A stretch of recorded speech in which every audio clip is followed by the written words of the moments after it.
Recording? Are you good? You calm, all good? Sorry, we'll get it afterwards. What's that? Go for it. All good? All right.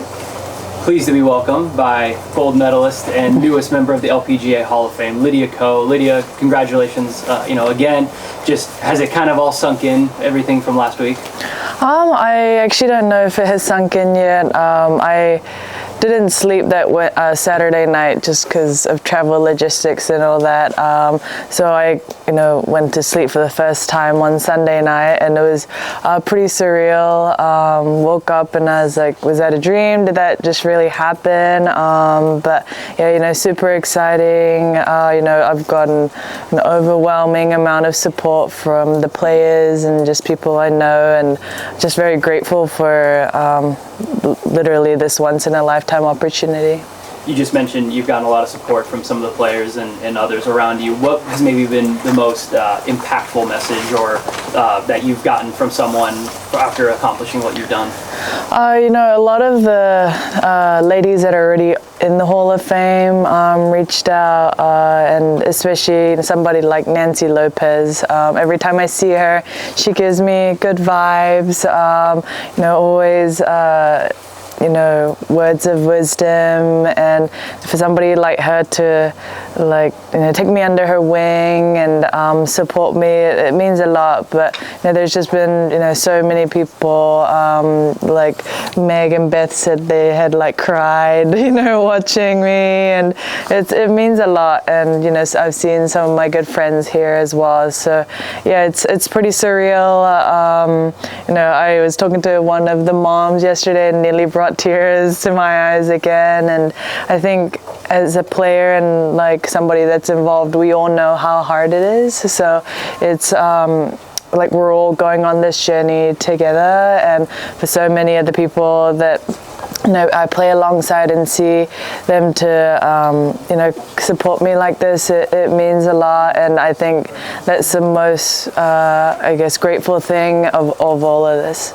Just a couple more from me before we open it up to the media here. Just what is it, how does it feel to have Hall of Famer next year, part of your title now, and what does the Hall of Fame in particular, mean to you? Yeah, super cool. Molly gave me the warmest welcome to the Hall of Fame on that Saturday, and I think I've said multiple times before, I didn't really think I was capable of getting in any sort of Hall of Fame, and to say that now I've gotten the Hall of Fame, my sport, and something that has given me already so much. It's surreal, and I know all the ladies and legends that are in the Hall of Fame, they are the greats, and they kind of led this pathway for us to have this kind of opportunity. So to say that I'm part of that kind of history book is really cool. And I think I almost need a few weeks off to really take everything in of all of this. Absolutely. Okay, we'll go ahead and open up. If you have a question, go ahead and step on up. Congratulations, Lydia. Thank you. Tell us where the gold medal's been most of the time the last couple of days? It's been in my backpack. I haven't gotten the case yet, so I haven't been able to fully treasure it very well, but it's right there now. So but it's nice to be able to sort of look at that, and then it's real, isn't it, when you look at that? I actually haven't looked at it in a couple of days. I looked at, I think when I was flying with it, it was weird to kind of take it out, because not everybody knows that I'm an athlete nor an Olympian, or that I had won a medal. So it's kind of awkward at times. I don't really want to, I don't feel like it's bragging, but I have to, and it's just I haven't seen it.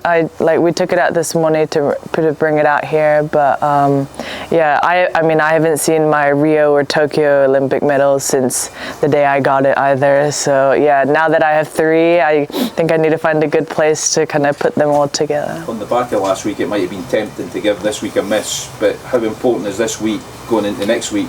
2 big weeks for you, obviously. You've always enjoyed playing in Scotland. I think it just kind of made sense that having the British Open in Scotland to play the week again prior in Scotland. I think before the Olympics I had joked, oh, if I'd won the gold medal I'll probably not play the week after, but you know, I was talking to my team and I just wanted to kind of stick to my schedule, and I think it's a good thing, especially, you know, kind of playing into something as big as the Open. And we don't have the most beautiful day today, but I feel like it's like a welcome to Scotland kind of a thing. But you know, I always enjoy playing links, and we don't really get to play these type of golf courses very much in a year. So it's, I think, a really good preparation for next week. And yeah, I think I'd rather play and kind of, whether it's good or bad this week, to just be on that momentum of competitively playing. And I know I get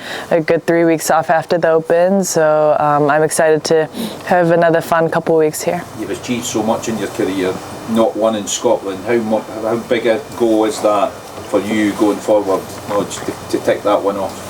Yeah, I actually haven't personally played that well at an Open Championship very much. Only like 2-3 times, and around the 10th-ish time I've played the British Open. So yeah, I would love to like be in contention, and I think playing this week will kind of get me more accustomed to this kind of style of golf. And you know, I think one of my coaches were asking me, oh, then what's your goal now? Even if it's a small goal, and I said it would be really, really cool to win, you know, a major championship before I'm done competitively playing. I don't exactly know when that time is, but I think it's good to have another goal, and that's definitely a goal of mine. And I mean, if it happens next week, I mean, I'd be pretty shocked to say, especially because it's like two of the biggest events, you know, in my season. So yeah, I don't know like if or when that opportunity is going to come, but I would love to be more in contention and kind of enjoy being in that kind of a situation. Hi Lydia, huge congratulations on last week again. You talked about playing in Scotland there. How do you go about adjusting your game to play in conditions that are obviously not so favourable this week? Is there anything particular you do differently? Last week was actually quite like firm and windy on a few days, so in ways it did feel like links. And that is that golf course, the National, is a championship-worthy golf course anyway that has held multiple big events like the French Open and Ryder Cup. So in ways it's similar. Obviously, even between the links courses, they're all different. Like Dundonald Links is a very different golf course to St. Andrews, and I think it is part of our job to, you know, quickly adjust to how it's playing. You know, it is a little bit softer for this time of the year and what it could be around here, just because of the rain that they've gotten. But yeah, you know, it's about adjusting and getting used to it as quick as possible. And I played 9 holes yesterday, and I'm planning to play 9 later this afternoon, so hopefully that will give me a good idea on how to approach the golf course, and yeah, and kind of find my way around to shoot the best score I can. You touched on next week there as well for the AIG. How kind of special is that going to be playing at the old course? It's not somewhere that we see women's majors going to a lot. How special is that going to be? Yeah, I think the last time I was there in either 2013 or something, and I played it as an amateur when Stacey won. So yeah, you know, it's the first time the women's are returning since then. So I'm excited to go back to a golf course that I played at. I said it's also weird because all of the majors this year, even the ones that rotate, they're all courses I've been to over these past 12, 13 years. So it's, I feel like it's showing my age a little bit, you know, returning to these golf courses in over like 10 years. But I'm excited to go there. Obviously, there's a lot of history there. The men have played there a couple times since we've last gone. So yeah, it's exciting, and I'm going to have my husband and my sister and my mom and my sister's husband there. So it's great that because it will probably be my last time playing the British Open at St. Andrews. I'm excited that we can all kind of enjoy it together. Thank you. You've inspired people since you actually started playing golf, since a teenager.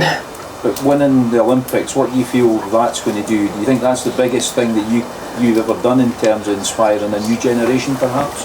Yeah, I think golf returned to the Olympics in 2016 in over 100 years, and we had some unusual circumstances with Zika and COVID in the past 2 games, and this one is kind of the first one where it's back to normal. We had 30,000 fans every year, and I think it was truly a celebration of sport, and finally where golf was fully integrated into the games. So I do hope that many more juniors get inspired not only by myself but by seeing the games and get the dream of them hoping to become an Olympian and represent their country one day. And playing in the Olympics and representing New Zealand was one of the biggest honors of my life, and I think it's definitely a big dream that I think many juniors, not golfers but in other sports, should dream of becoming, because if I can do it, they can do it too, for sure. Sorry if I've missed this one. Have you set a sort of a date for when you retire? Have you got a goal in mind for when you finish in golf? Or I always said 30, but I said 30 like 10 years ago, and I don't even know why I said 30 at that point. I have bad days and good days, and bad days I want to quit that day, and then good days you feel like you could go and do this forever, and it feels like that moment's going to last forever. I personally don't know when that ending point is, but I obviously have set another goal for myself, so I'm not just like cluelessly playing on tour. Even if I was to stop today, like I'm obviously very grateful for everything that has happened in my career so far, but I haven't really set an end date yet, but it's something that I need to think a lot about, and it's definitely not just an overnight thought, I guess. Yeah. Just a couple more. Just to follow up there, I know you've not set a specific date as such for when you think you're going to call time on playing, but is there a possibility, I know you talked about the Olympics there being your last one, is there a possibility this could be your last Scottish Open or even Open next week? Probably not the Open. I kind of want to get through this year first and then assess, but this year will probably not be like my last competitive year. Yeah. Anything else? Awesome. Thank you, Lydia. Yeah, Thank you very thank much. you. Thank you, Lydia. Thank you.